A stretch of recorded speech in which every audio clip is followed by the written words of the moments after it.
Amén. Se pueden sentar, hermanos. De nuevo, bienvenidos y feliz Navidad. Espero que se la pasaron un tiempo muy bien con su familia, seres queridos anoche. Seguimos la celebración hoy en día en el servicio. En este servicio vamos a hablar de la bendición de la gracia de Dios. Hay muchas cosas en cuales nos podemos enfocar, pero hoy en breve vamos a hablar de lo que fue la misión de Jesucristo. Pero antes que empecemos el sermón, quería darle gracias a todos que participaron la semana pasada en la cena de Navidad. Fue un tiempo divertido, un tiempo de bendición, bastante compañía en compañerismo y comida. Y gracias a Dios por todos ustedes, hermanos. La semana que viene, hermanos, tenemos servicio y es el día primero del año. Sé que vamos a estar desvelados igual, porque vamos a esperar el año nuevo, pero espero que vengan, que participen en darle gracias a Dios por otro año. Este fue un año tremendo, va a seguir, parece que los tiempos se van a poner de peor en peor, pero gracias a Dios el gozo se sostiene en la iglesia, ¿verdad? En el cristiano. Nosotros no dependemos de quién está en poder o qué decisiones hace el Congreso, estamos confiados en que el que reina es Cristo Jesús. Y el que reina en nuestra vida nos da la paz y el amor y la bendición de seguir adelante. Bueno, hermanos, vamos a iniciar el tiempo del sermón. Los invito a tomar sus Biblias. En la pantalla van a estar los versos que vamos a pasar igual, pero para que verifiquen de lo que digo es de la Biblia, porque algo que notó Pablo de los hermanos, que cada vez que hablaba iban a las escrituras para ver si era cierto lo que decía, y les dijo que eran más nobles por hacer eso. Y yo también los invito, hermanos, siempre a analizar lo que escuchan en cualquier sermón, en cualquier estudio, para ver si es lo que habla la palabra de Dios. Lo que es del hombre, tómalo como una opinión, pero lo que es de Dios es absolutamente la verdad en la cual nos sometemos. Amén. Amén. Bueno, vamos a seguir en el tema de la encarnación de Jesucristo y hoy vamos a hablar de la misión. Cuando iniciamos esta serie empezamos a hablar de lo que sucedió cuando Dios tomó forma de hombre. Dios, la segunda persona de la Trinidad, Dios Hijo, Jesucristo, tomó forma y nació 100% Dios y 100% hombre, lo que lo nombramos, lo que se nombra en términos teológicos, la unión hipostática. Y aprendimos de que son dos naturalezas, en cual ya hablamos de la naturaleza divina de Jesús, y la semana pasada hablamos de la naturaleza humana de Jesucristo, y hoy vamos a hablar de por qué lo hizo. ¿Cuál fue el propósito en cual Dios se humilló en tomar forma de siervo y humillarse hasta el punto de morir en la cruz? ¿Por qué lo hizo, hermanos? Bueno, cuando vamos a la historia humana podemos ver que el hombre ha logrado grandes metas. Por ejemplo, cuando Cristóbal Colón se atrevió a cruzar el mar para descubrir nuevas tierras, fue una misión. Lo logró en parte y pues cambió la historia. Cuando vemos los astronautas de la NASA que pusieron en su meta llegar a la Luna, fue un gran esfuerzo, una misión en cual la lograron. Pero en todo lo que ha logrado el hombre, hermanos, no hay nada que sobrepase la misión que logró Jesucristo. Porque esta misión incluía algo que es imposible para el hombre. Algo que no puede hacer el hombre con sus propios esfuerzos. Y es tener victoria sobre el pecado y la muerte. ¿De qué nos salvó Jesucristo? ¿Cuál fue su misión? De salvarnos ¿de qué, hermanos? De la ira de Dios. De algo que no teníamos solución. Todos los esfuerzos, los recursos, los hombres más sabios unidos no pueden formar un plan para lograr esta misión. ¿Cómo vamos a pagar la deuda que debemos al Dios Santísimo? ¿Cómo vamos a justificarnos en el día del juicio? Imposible en nuestros propios esfuerzos. ¿Por qué? Porque todos somos pecaminosos. Universalmente todos fallamos. Ya sé que a veces nos podemos comparar con nuestro prójimo y decir, pues yo no soy tan malo como mi vecino o como mi mi cuñado, como cualquier persona, como a veces comparamos a los peores de la historia, como Adolfo Hitler, como el emperador Nero. Pues yo no me comparo con ellos, así es que yo creo que ante Dios voy a estar más o menos bien. Y si mis obras buenas sobrepasan las malas, voy a llegar a ser salvo y estar en el cielo con Dios. Es una mita, hermanos, algo que inventó el hombre y la religión, de que por obras se va a salvar uno. La verdad es de que sus mejores esfuerzos ante Dios, dicen las escrituras en Isaías, son como garras sucias. O sea que no podemos impresionar a Dios con nuestras buenas obras. ¿Por qué? Porque no se compara con la gloria de su santidad. Y a veces no vemos nuestro pecado como un delito muy serio, lo vemos como algo que es normal porque todo el mundo lo hace. A veces nos podemos justificar, como dice la Biblia, el hombre se puede justificar en todo. Pues nomás un tiempo paso para hacer esto, pero se me pasa después y ya no lo hago. O solamente lo voy a hacer esta vez y no va a haber mucha consecuencia ni daños. Es que, ¿cuál es el gran problema? Pero no entendemos de que cada pecado, hermanos, es una ofensa grandísima ante el Dios Santísimo. Cuando podemos reconocer un poquito de la ofensa que tenemos contra Dios, entonces debe de suceder una de dos cosas. Por gracia de Dios nos da a entender de que debemos de tener un temor en reverencia y en apuro de decir, ¿cómo voy a pagar esta deuda? ¿A quién de ustedes les he parado a veces el tránsito donde están manejando y pues ya me fue mal porque este viaje me va a salir muy caro, me va a costar unos $300, $400 porque me pasé de velocidad o porque pasé el semáforo y estamos preocupados de cómo vamos a pagar la deuda, pero hay solución.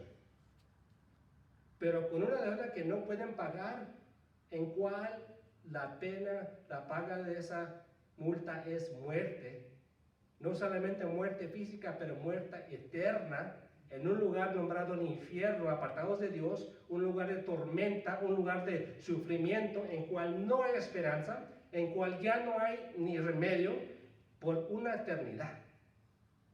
Cuando pensamos en la eternidad, no tenemos concepto humano en cual podemos captar lo que significa. Solamente imaginarnos que pasan mucho tiempo y aún ni siquiera hemos empezado. Imagínense, hermano, estado en un estado en tormenta, atormentados, en sufrimiento, apartados de Jesús. ¿Cómo vamos a pagar esta multa? No se pudo pagar en nuestros esfuerzos. Y esta es la gran misión de Jesús. Por eso podemos agradecerle cuando entendemos el concepto del pecado, el concepto de la ofensa que tenemos contra Dios, en cual no hay remedio. Cualquier religión que elige el hombre, que inventa el hombre, queda corto. ¿Por qué? Porque no está fundado en la verdad, en la autoridad del Creador. Es por eso, hermanos, que Dios tuvo compasión, tuvo misericordia, expresó gracia para tomar nuestro lugar como hombre. Es la misión de Jesucristo, hermanos, y de eso vamos a hablar. Pero vamos a ver por qué empezó este problema. Les invito a ver la pantalla. Desde el libro de Génesis vemos de que cuando Dios creó el mundo, cuando creó a Adán y Eva, los puso en un paraíso donde era el ambiente perfecto. Caminaban con Dios. Pero algo sucedió. Dios les advirtió de que con tal de que lo obedecieran, que no comieran el fruto prohibido, estaban bien. Pero el día que desobedecen, van a ciertamente morir. Dice lo siguiente, Génesis 2:17, el mandamiento de Dios que les dio a Adán y Eva. Pero del árbol del conocimiento del bien y del mal no comerás, porque el día de que de él comas, ciertamente morirás.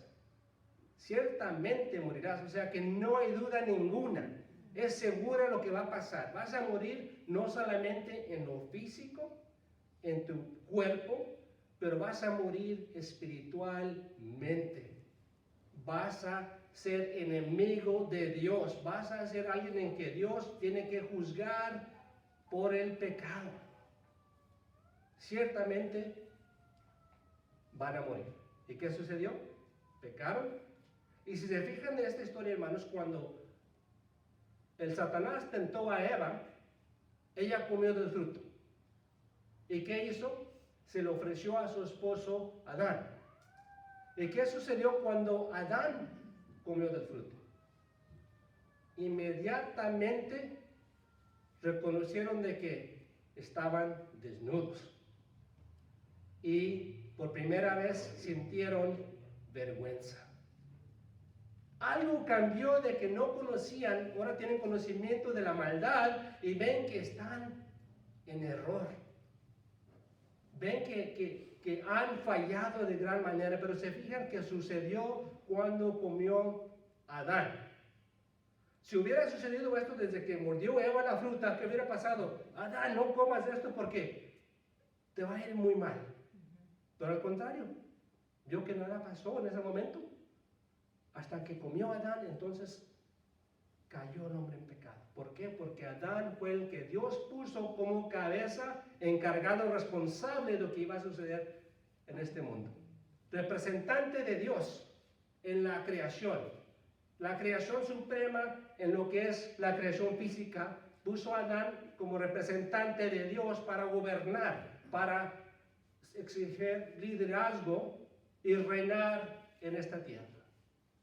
Y cuando Adán pecó, todo fracasó y se puso bajo la maldición del pecado, en cual salieron, como dice la palabra de Dios, la tierra produce espinos, va a trabajar Adán con el sudor de su frente, va a empezar a expresar estrés. ¿Cuántos de ustedes tienen estrés en el trabajo? De cómo van a pagar sus biles, cómo van a pagar la renta y comprar mandado y poner gas. Todo eso es consecuencia del pecado, de que ahora vivimos en un mundo muy difícil para ganar el pan de cada día. Es la maldición del pecado, hermanos.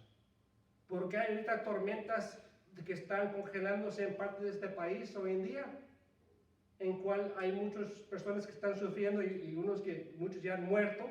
¿Por qué? Por las consecuencias del pecado. Porque hoy en día, siendo Navidad, hay muchas personas que están sufriendo de soledad, de ansiedad, de temor, por las consecuencias del pecado. Algo que el hombre no tiene solución, algo que no puede tener remedio, y se sienten con vergüenza y desnudos ante el Dios Santísimo. Es por eso que el hombre huye de Dios. Romanos 1 dice que el hombre tiene conocimiento de Dios, pero sorpresa la verdad porque no quiere enfrentar la realidad de que no es como Dios, ha fallado. Y por lo consecuencia hay lo que es la culpabilidad, hay la vergüenza de estar desnudos ante el Dios que ve todo, en lo privado, en lo secreto. Dios lo ve. Dice lo siguiente, hablando de las consecuencias del pecado. Génesis 3:15, algo que Dios dice que da promesa, da una esperanza. Dice lo siguiente: pondré enemistad entre tú y la mujer, hablando con Eva, y entre tu simiente y su simiente, él te herirá en la cabeza y tú lo herirás en el talón. ¿De qué está hablando aquí Dios? Le dio una promesa de que de Eva van a ser alguien que va a aplastar la cabeza de Satanás. Esto es una promesa y se fijan que le dijo esto a Eva, no a Adán. ¿Por qué? Porque Jesús va a nacer de una virgen, no de la semilla de Adán, no del hombre. Porque la semilla del hombre transfiere la naturaleza pecaminosa. Por Adán todos hemos pecado y caímos, pero por uno, que el segundo Adán, Jesucristo, todos somos nacidos de nuevo, hermanos. Amén. La semilla de la mujer. ¿Y qué le dijo a Eva? Le dijo que va a tener mucho dolor en su parto. Y que va a desear dominar a su esposo. Consecuencias. ¿Por qué Dios le dio como señal de consecuencia de la maldición que va a sufrir dolor en el parto? para recordarle de que esa criatura, parece ángel, parece inocente, ya viene con maldad. El dolor le trae a recordar que esta criatura tiene que ser disciplinada, tiene que ser instruida, tiene que ser ubicada en las cosas del Señor, porque ya viene con tendencias malas. Ya va a ser egoísta, va a ser violento, va a ser mentiroso, va a ser egoísta, va a ser orgulloso. Y todo esto como padre tenemos que entender que es consecuencia del pecado, y para la mamá tiene que reconocer que, ya sé por qué me duele, porque esta criatura va a necesitar salvación en Jesucristo. ¿Y qué hizo Dios para restaurar a Adán y Eva? Los dejó sin esperanza. No, el Dios de misericordia hizo algo increíble, hermano. Dice lo siguiente, Génesis 3:21. El Señor Dios hizo vestiduras de piel para Adán y su mujer y los vistió. ¿Qué sucedió aquí, hermanos? ¿De dónde sacó la piel Dios para vestirlos y cubrir su vergüenza? Alguien tuvo que morir. Alguien tuvo que ser sacrificado para tomar el lugar que merecían Adán y Eva, y los cubrió su vergüenza para que ellos pudieran andar adelante hacia Dios. Y de ahí se ven las escrituras que Dios inició el sistema de sacrificio. Y lo vemos con los hijos de Adán y Eva, con Caín y Abel, en cual vemos que los hermanos presentaban su sacrificio ante Dios y que Dios regresaba el sacrificio de Caín. ¿Por qué? Porque no le hacía de un corazón de alabanza. Y aceptó el sacrificio de su hermano Abel. ¿Y qué eso pasó? Pues ya sabemos la historia, que Caín mata a su hermano. Y vemos después que Noé, después del diluvio, presentó un sacrificio al altar de Dios. Vemos que Abraham hizo lo mismo antes de la ley. ¿Por qué? Porque Dios ya inició la promesa de que va a haber una esperanza. Va a haber un tiempo en cual alguien tiene que morir por los pecados de la persona, pero va a llegar un día en cual Dios va a enviar su propio sacrificio, el Cordero de Dios, que es Jesucristo, que va a morir en nuestro lugar en la cruz y va a pagar de una vez por todas la deuda que el hombre no puede pagar ante Dios.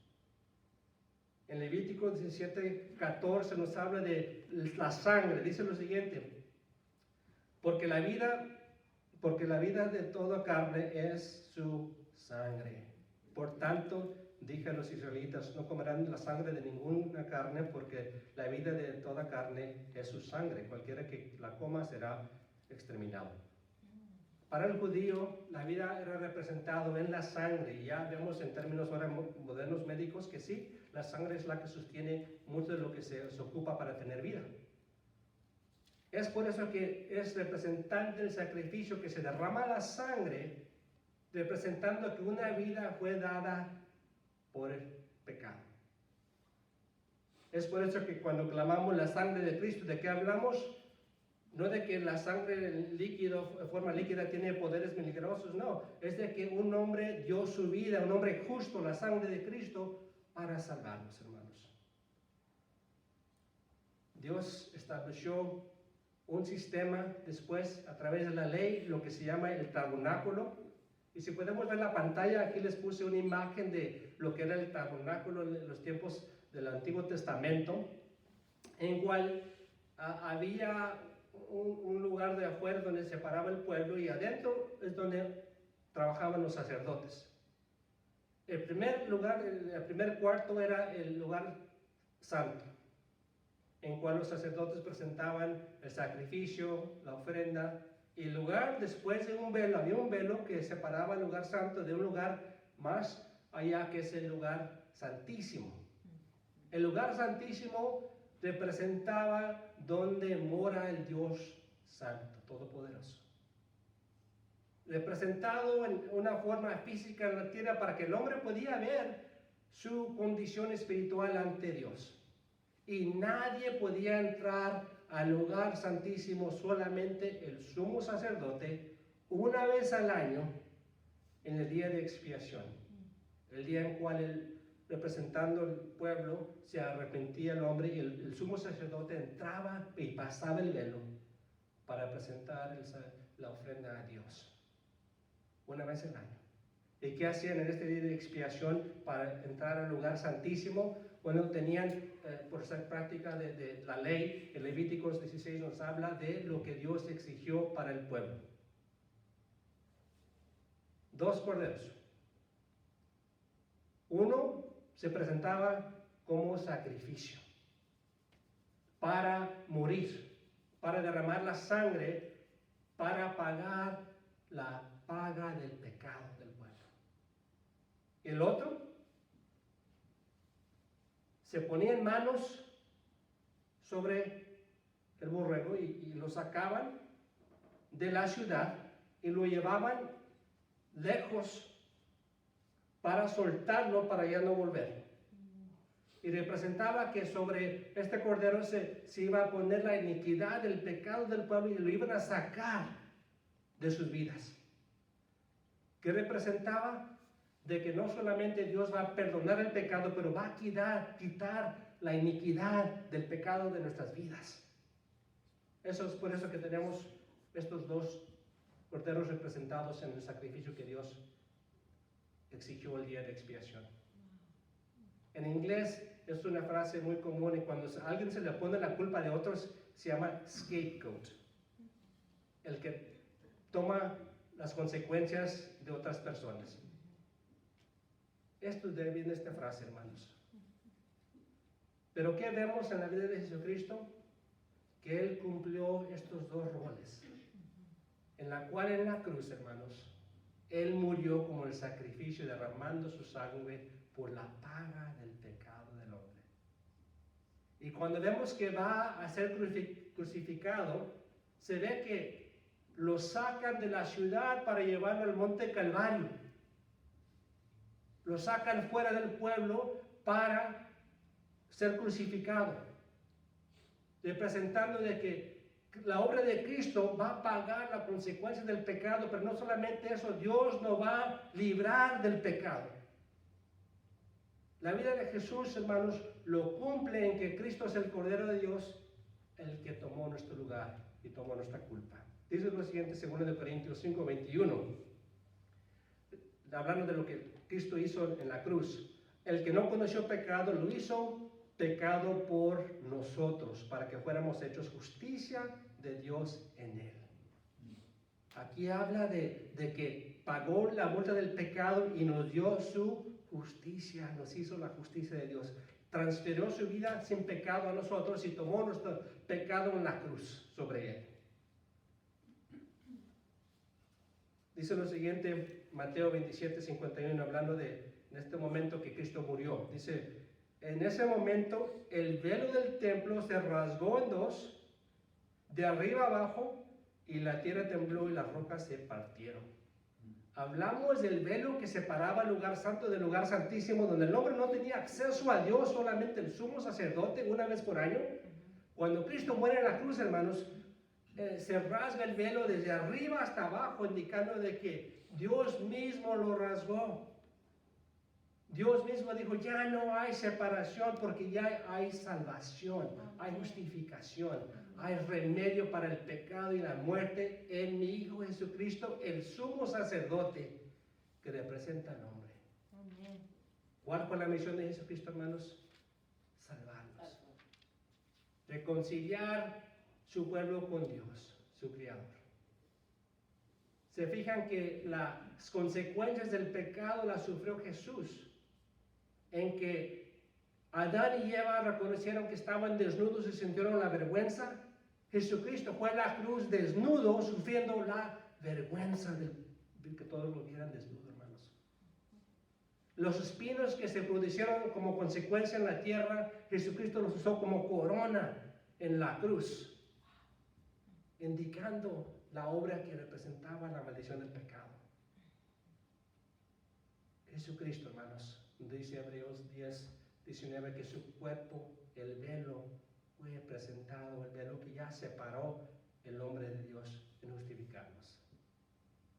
Esta fue una misión, hermanos, que solamente Dios pudo hacer por nosotros. ¿Y por qué lo hizo, hermanos? ¿Por qué Dios, sin tener necesidad, en su gloria, acompañado en la Santa Trinidad con los ángeles santos, lo hizo, hermanos? La motivación de su misión, hermanos, fue amor hacia usted. Dice lo siguiente, Marcos 10:45, hablando de la misión de Jesús. Porque ni aun el Hijo del Hombre vino para ser servido, sino para servir y para dar su vida en rescate para muchos. Aquí está en breve lo que Jesús dijo de su vida. ¿Por qué vino? Para rescatarnos a muchos. A todo el que va a poner su fe en Él, a todo el que va a confiar en Él por el perdón de su pecado y obedecerle a Él. ¿Quién es el discípulo de Jesús? El que obedece la palabra de Dios. El que se ha arrepentido del pecado y que declara a Jesús es su Salvador, no solamente en confesión de lengua, pero en estilo de vida. El que vive en santidad, apartado del pecado, porque ya Dios nos ha dado el poder en Él, por el Espíritu Santo, de vencer el pecado en este mundo, donde ya no nos domina. Aunque seguimos pecando, no es un estilo de vida en pecado, porque el cristiano ya no vive en pecado, justificados ante Dios. Gracias a Dios por ese amor y el corazón que Dios nos da para amarlo y obedecerlo. El pecado es la consecuencia que nos separa de Dios, hermanos. Dice Isaías 59, del 1 al 2, acerca del pecado, por qué el hombre hoy en día no tiene relación con Dios, por qué vivimos en tanto problema. Dice lo siguiente: la mano del Señor no ha cortado para salvar, ni su oído se ha endurecido para oír. Su oído se ha endurecido para oír, pero las iniquidades de ustedes han hecho separación entre ustedes y su Dios, y los pecados les han hecho esconder su rostro para no escucharlos. Es el pecado, hermanos, que separa al hombre de Dios. Y es el pecado que a veces permitimos en nuestras vidas que nos enfrían con Dios, que dañan nuestra relación con Dios. Porque aún siendo cristianos, hermanos, tenemos una deuda que pagar, una deuda de amor, de obediencia, de someternos a la voluntad de Dios. Y cuando no lo hacemos, hermanos, estamos en rebelión contra Dios. Es por eso que cada vez que participamos de la Santa Cena, es un tiempo de reflejar, ir ante Dios para ver si estamos viviendo de acuerdo a su grado. Es por eso que Dios nos lo dio como un instituto, una ordenancia en la iglesia, para hacerlo, para unirnos, para que tengamos contabilidad con Él y entre la iglesia, hermanos. Dice Romanos 6:23 acerca del pecado, porque la paga del pecado es muerte, pero la dádiva de Dios es vida eterna en Cristo Jesús, Señor nuestro. ¿Se fijan aquí el contraste de la paga, que es algo merecido, algo en cual han obrado para lograr, y eso es muerte porque pecamos? Pero la siguiente frase, la dádiva, que no es por esfuerzo, no es algo que merecemos, es dada, es un regalo. Y el contraste de muerte es vida en Cristo Jesús, hermanos. Dios en su gracia nos ha mostrado misericordia. Gracia es su favor que no merecemos, y misericordia es no obtener lo que merecemos, y es las consecuencias del pecado. Dice lo siguiente, hablando de los que creen en Él, Juan 1, del 2 al 13.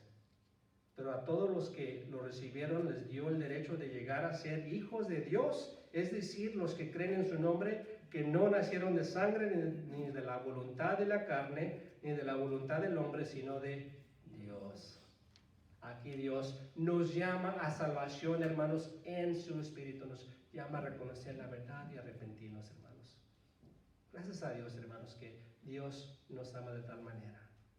Es por eso que podemos ver en este día de Navidad, celebramos con gozo, que el mundo no entiende. El mundo lo puede celebrar como un día de fiesta, para tomar un descanso del trabajo, para pistear o celebrar con su familia, para comer. Pero en realidad, hermanos, nosotros tenemos un propósito mayor. Una celebración de gozo, de amor, de agradecimiento en la obra que Dios ha hecho en nuestras vidas, hermanos. Para terminar, quiero darles un ejemplo de alguien en la Biblia en cual Dios salvó. Se llama Zaqueo. Zaqueo, un hombre que era muy conocido en su tiempo. ¿Por qué? Porque era un hombre que colectaba impuestos. Un hombre que se aprovechaba de su influencia, de su poder, su favor con las autoridades romanos, en cual era rechazado por su propio pueblo, los judíos, porque estaba en comparación con el gobierno que les tenía oprimidos. Y no solamente eso, porque era conocido que los que colectaban los impuestos abusaban de su autoridad. Por ejemplo, se dice que en este tiempo los que tenían este puesto tenían que colectar cierta cantidad para dárselos al emperador. Como por ejemplo, si alguien vivía en este tiempo en Camarillo colectando impuestos, decía el gobierno, pues tienen que colectar cuando menos 10 millones de dólares de la ciudad de Camarillo. Y todo lo que colectan de más se quedan para ustedes. ¿Qué creen que hacían con ese tipo de autoridad? En cual no se les podía negar porque tenían el respaldo del ejército romano. Se hacían muy ricos, hermanos, aprovechándose del pueblo, cobrándoles más de lo que es justo. Así es que eran odiados por los judíos. Este hombre Zaqueo era de estos hombres, muy rico, muy conocido, muy rechazado, muy odiado. Escucha que Jesús viene y ha escuchado de lo que ha hecho y quiere acercarse a él. Pero es un hombre de estatura muy baja, es chaparrito, es el Chapo original. ¿Y qué pasa? Pues para poder ver, se sube en un árbol y para ver a Jesús pasar, y Jesús ve a Zaqueo. Le digo, Zaqueo, bájate de ahí, ven aquí, hoy voy a tu casa. ¿Y qué hizo el pueblo? Jesús, con él, no sabes quién es. Él no merece gracia, él no merece perdón, él no merece la verdad. Él es un hombre malo, él es un hombre sin esperanza, él es un hombre que ni siquiera deseo que sea salvo, porque hace mucho sufrir a los demás. Pero Jesús llega a su casa. Y esto es lo que nos dice Lucas 19, del 8 al 10. El cambio que hubo en Zaqueo cuando conoció a Jesucristo. Dice, pero Zaqueo, puesto en pie, dijo a Jesús, Señor, la mitad de mis bienes daré a los pobres. Y si en algo he defraudado a alguien, se le restituirá cuadruplicado. Hoy ha venido la salvación a esta casa, le dijo Jesús, ya que él también es hijo de Abraham, porque el Hijo del Hombre ha venido a buscar y a salvar lo que se había perdido.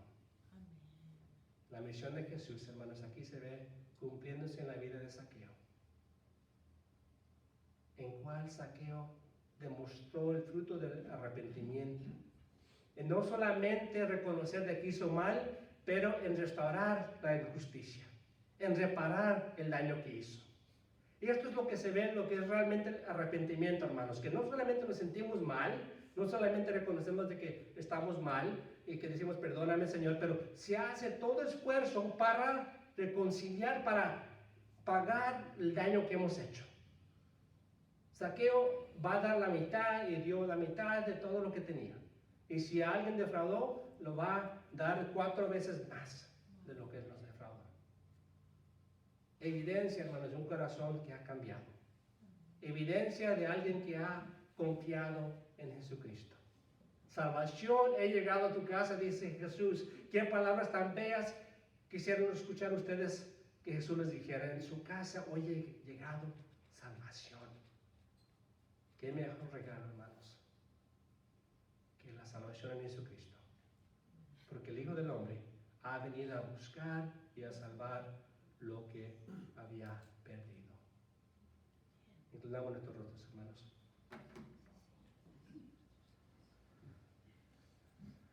Padre Celestial, te damos gracias, Señor. Gracias, Padre, por la misión que cumplió Jesucristo, la obra en cual nosotros confiamos.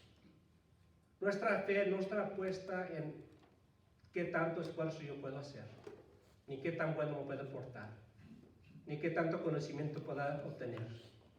Es basado en lo que Cristo hizo en la cruz, en su vida justa ante Dios, bajo la ley, y en su resurrección, en cual logró el sacrificio que se ha aceptado en mi lugar, la paga de mi pecado, el perdón de mi pecado y el poder para quitar toda iniquidad de mi corazón. Padre, pedimos que como iglesia podamos meditar y entender de manera más profunda, Señor, lo que has logrado en la misión, en nacer como hombre, en la encarnación de Jesucristo. Y esta Navidad, Padre, pedimos, Señor, que celebremos, Señor, de manera apropiada, Padre, en adoración y agradecimiento, en alabanza a ti, oh Dios.